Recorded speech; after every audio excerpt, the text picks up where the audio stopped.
ఇంత రాత్రి అయింది, నిద్రపోకుండా ఈడేం చేస్తున్నావునా? మా వైఎస్ఆర్ కొడుకు వస్తున్నాడంట, ఆయన కోసం ఎదురు చూస్తున్నా అన్నా. కాదన్నా, మీ వైఎస్ఆర్ కొడుకు వచ్చి నీ ముందు నిల్చున్నా నీకు కనపడదు కదనా? అన్నా, నాకు ఆయన కనపడకపోయినా నేను ఆయనకి కనపడతా కదన్నా. నాలాంటోళ్ళు ఆయన వెనకాలన్నామని తెలియడానికే నేను ఇక్కడ ఉన్నానన్నా.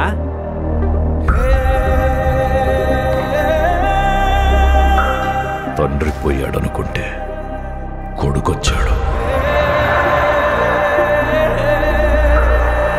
Congress party can create another 100 YSRs. Tell him, if he doesn't fall in line, the consequences will be very harsh.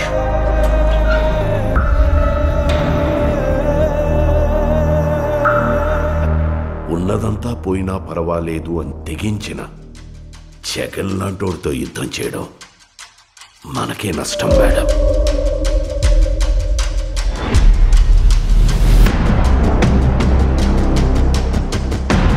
చరిత్రలో కని విని ఎరుగని రీతిలో అవినీతి చేశాడని అభియోగాలు మోపండి.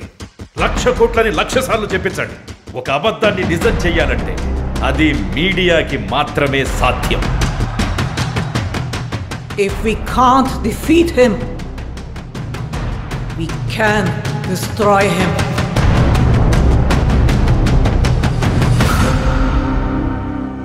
చరిత్ర నన్ను గుర్తుపెట్టుకుంటుందో లేదో నాకు అనవసరం అన్నా, కానీ ఒకవేళ గుర్తుపెట్టుకుంటే తండ్రి కోసం ఇచ్చిన మాట తప్పని కొడుకుగా మీరన్నా ఆ చరిత్ర గుర్తుపెట్టుకుంటే చాలన్నా.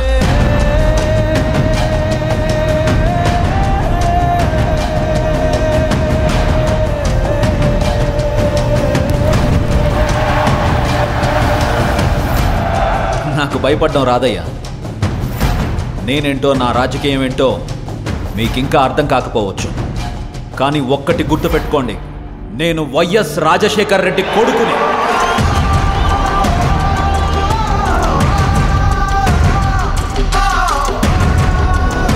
నా రాజకీయ ప్రత్యర్థినైనా శత్రువునైనా ఓడించాలనుకుంటానే కానీ మీ నాయకుడిలాగా వాళ్ళ నాశనం కోరుకోనయ్యా.